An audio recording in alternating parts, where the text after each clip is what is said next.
Hi friends, అందరికీ నమస్కారం. ఈరోజు మనం ఈ వీడియోలో క్రోమా టూల్స్ యాప్ నుండి మనం ఏదైనా క్యారెక్టర్కు మనకు నచ్చిన ఒక ఆబ్జెక్ట్ అంటే వస్తువు ఏ విధంగా తీసుకోవాలో మనం ఈ వీడియోలో తెలుసుకుందాము.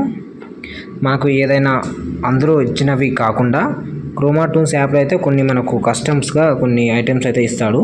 అవి కాకుండా మనకు నచ్చినది ఏదైనా వస్తువు ఇలా మనము ఆ క్యారెక్టర్కి ఇవ్వాలో మనం ఈ వీడియోలో తెలుసుకుందాం. సో ఫ్రెండ్స్, మనమైతే మనకు కావాల్సిన వస్తువులని పిఎన్జిస్ రూపంలో డౌన్లోడ్ చేసుకోవాల్సి ఉంటుంది. సో అందుకోసం మనం ఏం చేయాలంటే మన మొబైల్లో ఇమేజ్ సెర్చ్మన్ అనే యాప్ ఓపెన్ చేయాలి. ఓపెన్ చేసిన తర్వాత మనకు కావాల్సిన వస్తువు అంటే ఆబ్జెక్ట్ ఏదైతే ఉందో దాన్ని ఇక్కడ సెర్చ్ చేయాలన్నమాట. మనం సెర్చింగ్ చేసిన తర్వాత మనకి ఇక్కడ మనకు కావాల్సిన నేనైతే బ్యాగుని కావాలనుకుంటున్నాను. సో నేను బ్యాగ్ అయితే సెర్చ్ చేయడం జరిగింది. నాకు ఇక్కడ కొన్ని బ్యాగ్స్ అయితే చాలా రకాలుగా కనపడ్డాయి. సో ఇందులో నాకు నచ్చిన బ్యాగ్ అయితే నేను తీసుకుంటాను. తీసుకున్న తర్వాత మనకు నచ్చిన బ్యాగ్ మీద ఈ విధంగా క్లిక్ చేసిన తర్వాత మనకి ఈ విధంగా కిందికి స్క్రోల్ చేస్తే ఇక్కడ డౌన్లోడ్ అనే ఆప్షన్ కనబడుతుంది. సో ఇక్కడ మనం డౌన్లోడ్ చేసుకోవాలి. ఇంకా మనకి ఏవైతే కావాలో అవన్నీ ఇందులో నుంచి మనమైతే డౌన్లోడ్ చేసుకోవచ్చు. సో డౌన్లోడ్ చేసుకున్న తర్వాత మనకు బ్యాక్గ్రౌండ్ ఇందులో నుంచి రిమూవ్ అయితేనేమో ఓకే, పర్లేదు. లేదా మనము దాని యొక్క బ్యాక్గ్రౌండ్ రిమూవ్ చేయాలంటే చాలామందికి తెలుసు, అది బీజీ రిమూవర్ అని సెర్చ్ చేస్తే మనకు క్రోమ్లో అక్కడ నుంచి మనమైతే బ్యాక్గ్రౌండ్ అయితే రిమూవ్ చేసుకోవచ్చు. సో ఆ విధంగా చేసుకున్న తర్వాత ఓకే ఫ్రెండ్స్, తర్వాత అయితే మన మొబైల్లో పిక్సెల్ ల్యాబ్ అనే యాప్ ఓపెన్ చేసుకోవాలి. ఓపెన్ చేసుకున్న తర్వాత ఇంటర్ఫేస్ అయితే ఈ విధంగా వస్తుంది. సో ఈ విధంగా వచ్చిన తర్వాత ఇక్కడ మనకు టెక్స్ట్ ఉంది కదా, ఈ టెక్స్ట్ మీద ప్రెస్ చేసి దీన్ని అయితే డిలీట్ చేయాలి. డిలీట్ చేసిన తర్వాత మన యొక్క దీని కలర్ అయితే చేంజ్ చేసుకోవాలి. కలర్ చేంజ్ చేసుకోవడానికి ఇక్కడ కలర్ ఆప్షన్ అయితే ఉంటుంది. మనకు ఈ విధంగా వెళ్ళిన తర్వాత ఇక్కడ చూడండి కలర్ అనే ఆప్షన్ ఉంది. నేను కలర్స్లోకి వెళ్ళిన తర్వాత బ్లాక్ కలర్ అయితే తీసుకున్నాను. ఈ విధంగా తీసుకున్న తర్వాత మనము ఇందులోకి మన గ్యాలరీ నుండి ఒక హ్యాండ్ పిఎన్జీ అయితే తీసుకోవాలి. నేను ఇక్కడ డౌన్లోడ్ చేసి పెట్టాను. సో దీని యొక్క లింక్ అయితే నేను డిస్క్రిప్షన్లో ఇస్తాను. మీరు కూడా దాన్ని డౌన్లోడ్ చేసుకొని యూజ్ చేయొచ్చు. చూడండి, ఈ విధంగా వచ్చిన తర్వాత మనకి ఫుల్ స్క్రీన్ వరకు మనమైతే అడ్జస్ట్మెంట్ చేయాల్సి ఉంటుంది. కరెక్ట్గా ఈ విధంగా మనము అడ్జస్ట్మెంట్ చేసుకోవాలన్నమాట. హ్యాండ్ తీసుకున్నాం కదా, దానికైతే మనము లాక్ వేసుకోవాలి. సో లాక్ వేసుకోవడానికి ఇక్కడ ఈ లేయర్ మీద క్లిక్ చేస్తే ఇక్కడ లాక్ అనే ఆప్షన్ ఉంటుంది, దాన్ని లాక్ వేసుకోవాలన్నమాట. ఈ విధంగా లాక్ వేసిన తర్వాత మళ్ళీ మన గ్యాలరీ నుండి మనం ఇంతకుముందు డౌన్లోడ్ చేసుకున్నాము కదా పిఎన్జీస్ని, అంటే మనకు కావాల్సిన వస్తువు ఏదైతే ఉందో దాన్ని మనం ఏం చేయాలంటే ఇక్కడ తీసుకురావాలన్నమాట. ఈ విధంగా తీసుకొచ్చిన తర్వాత రైట్ సైడ్ ఓకే క్లిక్ చేయాలి. క్లిక్ చేసిన తర్వాత మనకి ఈ విధంగా వస్తుంది. సో ఈ విధంగా వచ్చిన తర్వాత దీని యొక్క సైజు మనం ఇంక్రీజ్ అనేది డిక్రీజ్ అనేది చేసుకోవచ్చు, అంటే పెంచుకోవచ్చు, తగ్గించుకోవచ్చు. సో మనకు కావాల్సిన సైజు పెంచుకున్న తర్వాత ఇక్కడ మనకు హ్యాండ్లో ఒక మార్కింగ్ ఉంది చూడండి, రెడ్ మార్కింగ్. ఆ రెడ్ మార్కింగ్ని ఏం చేయాలంటే మనం తీసుకున్న యొక్క వస్తువుని ఆ రెడ్ మార్కింగ్కు కరెక్ట్ దాని యొక్క డాట్ ఉంది కదా, ఆ డాట్ పక్కన ఈ విధంగా సెంటర్లో సెట్ చేసుకోవాలి. సో ఈ విధంగా సెట్ చేసుకున్న తర్వాత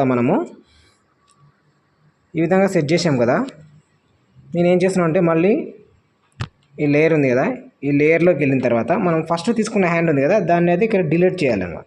తర్వాత డిలీట్ చేసిన తర్వాత మనకి ఇక్కడ రైట్ సైడ్ 4th ఆప్షన్ ఉంది కదా, ఆ 4th ఆప్షన్ మీద ప్రెస్ చేస్తే మనకి ఇక్కడ ట్రాన్స్పరెంట్ అనే ఆప్షన్ వస్తుంది కలర్ పక్కన. దీన్ని క్లిక్ చేసుకోవాలి. క్లిక్ చేసుకున్న తర్వాత మనము ఇక్కడ 3 డాట్స్ మీద ప్రెస్ చేసి ఎక్స్పోర్ట్ ఇమేజ్ అని మీద క్లిక్ చేయాలి. క్లిక్ చేసిన తర్వాత మనం ఇక్కడ సేవ్ టు గ్యాలరీ అని వస్తుంది, మన గ్యాలరీలో అయితే సేవ్ చేసుకోవాలి. ఓకే, మనమైతే తర్వాత మన మొబైల్లో క్రోమా టూల్స్ అనే యాప్ ఓపెన్ చేయాలి. ఓపెన్ చేసిన తర్వాత ఇక్కడ లెట్ స్టార్ట్ మీద క్లిక్ చేస్తే నెక్స్ట్ ఓకే అని క్లిక్ చేయాలి. క్లిక్ చేసిన తర్వాత ఇక్కడ మనకైతే ర్యాండమ్గా 4 క్యారెక్టర్స్ వచ్చాయి కదా, ఈ ఏదైనా ఒక క్యారెక్టర్ చేతిలో మనము రెడీ చేసినటువంటి ఆ బకెట్ అయితే మనము ఉంచుదాము. సో అందుకోసం మనం ఏం చేయాలంటే నేనైతే ఫస్ట్ బ్యాక్గ్రౌండ్ అనేది చేంజ్ చేస్తున్నాను, ఆ మంచి మనకు కనబడడానికి. ఓకే, ఈ విధంగా బ్యాక్గ్రౌండ్ చేంజ్ చేశాను కదా. తర్వాత నేను ఏం చేస్తున్నానంటే ఇక్కడ చూడండి, మీకు చూపిస్తాను. ఇక్కడ ఫస్ట్ ఇక్కడ ఉంది కదా యారో మార్కు, ఆ యారో మార్క్ ఇచ్చినటువంటి ఆప్షన్ అయితే మనం క్లిక్ చేయాలి. క్లిక్ చేసిన తర్వాత మనము ఇక్కడ 4 క్యారెక్టర్స్ ఉన్నాయి కదా, మనము 4వ క్యారెక్టర్కి అయితే మనం తీసుకున్నటువంటి ఆ వస్తువు అయితే మనము హ్యాండ్లో ఉంచాలనుకున్నాం. సో అందుకోసం నేను ఏం చేస్తున్నా అంటే ఇక్కడ చూడండి CH4 ప్రాప్ అని ఉంది. ఇక్కడ మనకైతే నన్ అని ఉంది, అంటే ప్రస్తుతానికి వాళ్ళ చేతిలో అయితే ఏది లేదు. సో అందుకోసం ఏం చేయాలి, ఇక్కడ నన్ మీద ప్రెస్ చేస్తే మనకి ఇక్కడ కొన్ని ఆప్షన్స్ అయితే వస్తాయి. ఇక్కడ ఇచ్చిన ఆప్షన్స్ అయితే మనకు డైరెక్ట్గా మనము ఇందులో క్రోమా టూల్స్ యాప్ నుంచి ఇవ్వడం జరిగింది. మనం క్లిక్ చేస్తే డైరెక్ట్గా వాళ్ళ హ్యాండ్లోకి అయితే వస్తుంది. చూడండి, నేను ఇక్కడ ఫోన్ అని క్లిక్ చేస్తున్నాను. చూడండి, ఇవి ఆల్రెడీ ర్యాండమ్గా ఇచ్చినవి అనమాట. సో మనకు కావాల్సిన కస్టమ్ ఐటెం కూడా ఏ విధంగా తీసుకురావాలనేది అయితే మనం ఇప్పుడు చూద్దాం. మళ్ళీ ఇక్కడ క్లిక్ చేసి ఈ విధంగా ఇక్కడ చూడండి చివరిలో కస్టమ్ ఉంది. ఇక్కడ క్లిక్ చేసిన తర్వాత మనకు డైరెక్ట్గా మన గ్యాలరీలోకి అయితే వెళ్ళిపోతుంది. సో మన గ్యాలరీలో ఉన్నటువంటి ఇమేజెస్ అయితే ఓపెన్ అవుతాయి. మనం రెడీ చేసిన బకెట్ ఉంది కదా, దాన్ని ఇక్కడ క్లిక్ చేద్దాం. క్లిక్ చేసి ఓకే ప్రెస్ చేశాను. చూడండి, ఇక్కడ మనకు కావాల్సిన బకెట్ అయితే వచ్చేసింది. చూడండి, మనం అనుకున్నట్లుగా చేతిలో పట్టుకున్నట్టుగా దాని యొక్క యాక్షన్స్ అయితే చూడండి మీరు. చూడండి, ఈ విధంగా మనకు నచ్చిన వస్తువును అయితే మనము ఇక్కడ తీసుకురావచ్చు. సో ఫ్రెండ్స్, ఈ విధంగా మనకు నచ్చినటువంటి ఏదైనా ఇమేజెస్ కానీ ఏదైనా వస్తువు కానీ మనమైతే ఫస్ట్ అయితే మనము క్రోమ్ బ్రౌజర్ నుంచి లేదా ఇమేజ్ సెర్చ్ అనే యాప్ నుంచి డౌన్లోడ్ చేసుకొని దాని యొక్క బ్యాక్గ్రౌండ్ అయితే రిమూవ్ చేయాలి. రిమూవ్ చేసిన తర్వాత ఆ పిక్సార్ట్లో అయితే మనము పిక్సెల్ ల్యాబ్లో అయితే మనము దాని యొక్క హ్యాండ్ ఉంది కదా, హ్యాండ్కి కరెక్ట్గా వచ్చేటట్టు అనేది మనం అమర్చుకోవాలి. సో ఆ విధంగా చేసుకొని మళ్ళీ మనం క్రోమా టూల్స్ యాప్లో మనము సెర్చ్ చేయాల్సి ఉంటుంది. సో ఫ్రెండ్స్, ఈ వీడియో నచ్చినట్లయితే మీకు వీడియో అయితే తప్పకుండా లైక్ చేయండి, షేర్ చేయండి. మీకు కొత్తగా చూసినట్లయితే మీరు ఒకవేళ నా యూట్యూబ్ ఛానల్ను సబ్స్క్రైబ్ అయితే చేసుకోండి. Thank you friends.